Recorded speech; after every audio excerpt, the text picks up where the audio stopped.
Halo semuanya, hari ini kita belajar materi mengenai kerjasama ekonomi internasional.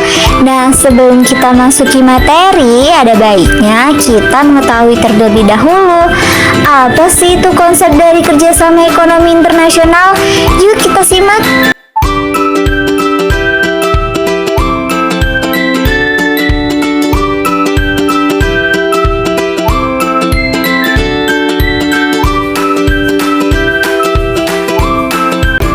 Adapun materi pembahasan kita pada hari ini meliputi definisi kerjasama ekonomi internasional, pengertian kerjasama ekonomi internasional, manfaat kerjasama ekonomi internasional, dan bentuk-bentuk kerjasama ekonomi internasional.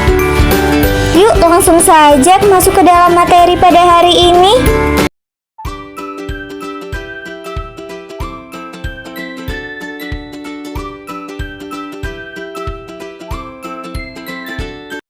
Definisi kerjasama ekonomi internasional.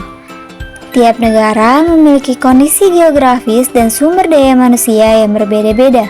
Karena itu, satu negara tidak dapat memenuhi kebutuhannya sendiri.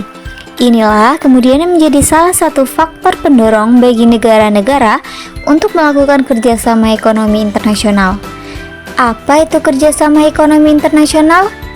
Kerjasama ekonomi internasional adalah kerjasama yang menunjukkan hubungan antar negara dalam bidang ekonomi dengan dasar kepentingan tertentu untuk dapat meningkatkan kesejahteraan ekonomi, pertumbuhan ekonomi, dan peningkatan struktur kegiatan ekonomi nasional. Nah, kerjasama ekonomi internasional sendiri merupakan bentuk hubungan yang dilakukan suatu negara dengan negara lain untuk memenuhi kebutuhan rakyat dan kepentingan negara. Ada berbagai macam bentuk kerjasama ekonomi internasional, diantaranya adalah kerjasama di bidang politik, sosial, pertahanan, keamanan, kebudayaan, serta ekonomi. Kerjasama internasional yang satu ini juga tidak dapat sama dengan perdagangan internasional, yang dimana cakupannya lebih luas karena kerjasama ini adalah kerjasama antar negara di bidang ekonomi dengan tujuan untuk meningkatkan kesejahteraan ekonomi, pertumbuhan ekonomi, hingga struktur kegiatan nasional. Apakah kalian tahu apa sih itu tujuan kerjasama ekonomi internasional? Tujuan dari kerjasama ekonomi internasional antar negara meliputi hal-hal berikut: memenuhi kebutuhan dalam negeri akan barang atau jasa, memperluas pasar hasil produksi barang atau jasa, mendorong peningkatan produktivitas hasil produksi, memperluas lapangan kerja, menambah devisa negara, mendistribusikan manfaat sumber daya, mengurangi ketimpangan antar negara maju dan negara berkembang, mempercepat pembangunan ekonomi dunia, dan meningkatkan kualitas hidup bangsa-bangsa di dunia. Lalu selanjutnya mengenai manfaat dari kerjasama ekonomi internasional, yang meliputi memperkuat dan meningkatkan kerjasama ekonomi, perdagangan dan investasi di antara para anggota, melebarisikan secara progresif dan meningkatkan perdagangan barang dan jasa, serta menciptakan suatu sistem perdagangan yang transparan dan mempermudah investasi, menggali bidang-bidang kerjasama yang baru, dan mengembangkan kebijakan yang tepat dalam rangka kerjasama ekonomi di antara para anggota, dan memfasilitaskan integrasi ekonomi yang lebih efektif dari para anggota dan menjabani kesenjangan pembangunan ekonomi internasional ini di antara para anggota. Materi selanjutnya yaitu bentuk-bentuk kerjasama ekonomi internasional yang meliputi 4 kategori, yaitu kerjasama ekonomi bilateral, regional, multilateral, dan antarregional. Kerjasama ekonomi bilateral adalah kerjasama ekonomi yang melibatkan dua negara dan bersifat saling membantu. Contohnya kerjasama ekonomi antar negara Indonesia dengan Malaysia, Indonesia dengan Inggris, Indonesia dengan Amerika, Indonesia dengan Australia, dan sebagainya.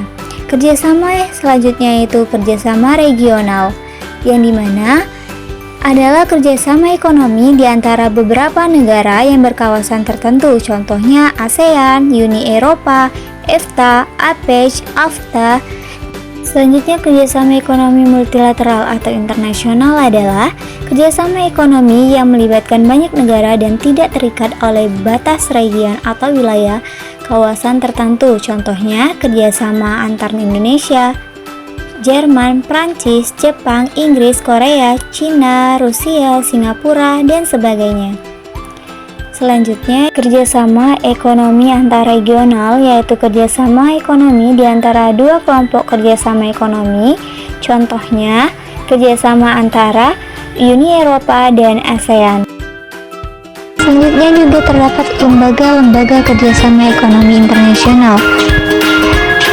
ASEAN atau Association of Southeast Asian Nations atau Persatuan Negara-Negara Asia Tenggara, di mana ASEAN merupakan suatu kerjasama negara-negara untuk kestabilan politik, ekonomi, dan sosial budaya. ASEAN didirikan 8 Agustus 1967 dengan tujuan mempercepat proses pertumbuhan ekonomi, sosial, dan kebudayaan Asia Tenggara umumnya dan pengurutannya pada khususnya. Selanjutnya juga terdapat mewujudkan terciptanya perdamaian dan kestabilan di kawasan Asia Tenggara, menciptakan kerjasama yang aktif dalam bidang sosial, ekonomi, dan kebudayaan. Ada IMF, yang mana International Monetary Fund atau Dana Moneter Internasional. Badan ini lahir pada tanggal 27 Desember 1945 setelah diadakan konferensi di Bedford, Amerika, dengan maksud untuk memperlancar kembali moneter internasional yang meliputi penetapan kurs devisa, membantu negara anggota dalam menghadapi kesulitan neraca pembayaran, memberi saran pencegahan inflasi dan sebagainya. Terdapat juga IPRD atau International Bank for Reconstruction and Development atau World Bank atau Bank Dunia, dengan tujuan untuk membantu pembiayaan usaha-usaha pembangunan dan perkembangan negara-negara anggotanya dengan memudah penanaman modal untuk tujuan yang produktif, yang didirikan pada tanggal 27 Desember 1945. Itu atau International Trade Organization, yang merupakan organisasi perdagangan yang bertujuan untuk menunjukkan perdagangan internasional agar terciptanya suasana yang dapat mengatasi atau mengadakan peraturan yang bersifat menghambat kelancaran pertukaran barang-barang internasional dan berusaha untuk meningkatkan volume perdagangan dunia dengan cara meningkatkan perdagangan internasional.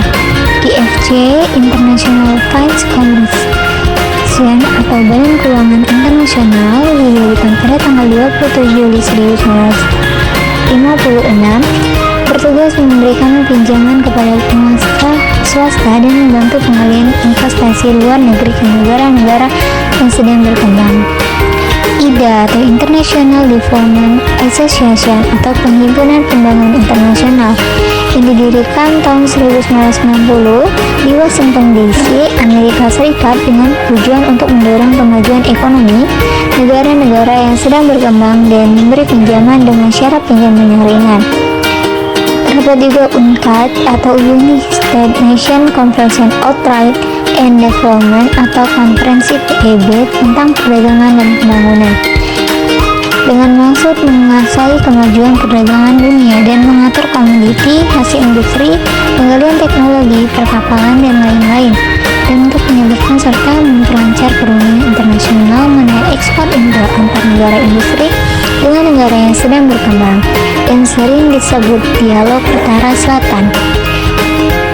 Terdapat juga ILO atau United Nations Development Program, merupakan suatu badan yang memberikan sumbangan untuk membiayai struktur jalan di Indonesia dan menangani program pergalian teknologi.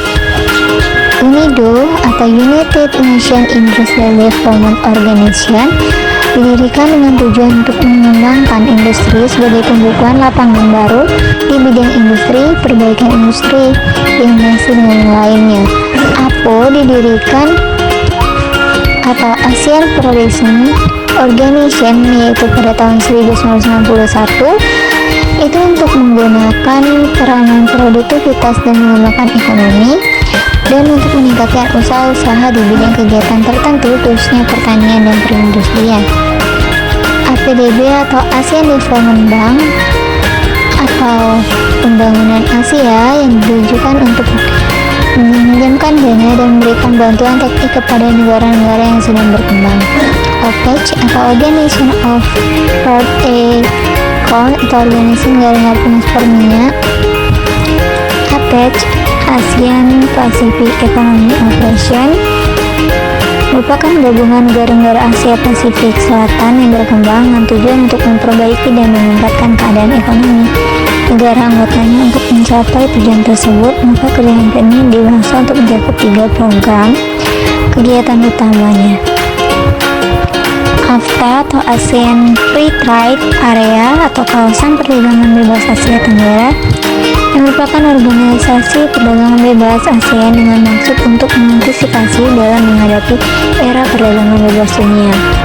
Selanjutnya ada NAFTA, North American Free Trade Agreement, atau persetujuan perdagangan bebas di Amerika Utara, yang didirikan untuk memajukan dan meningkatkan perdagangan di kawasan Amerika Utara.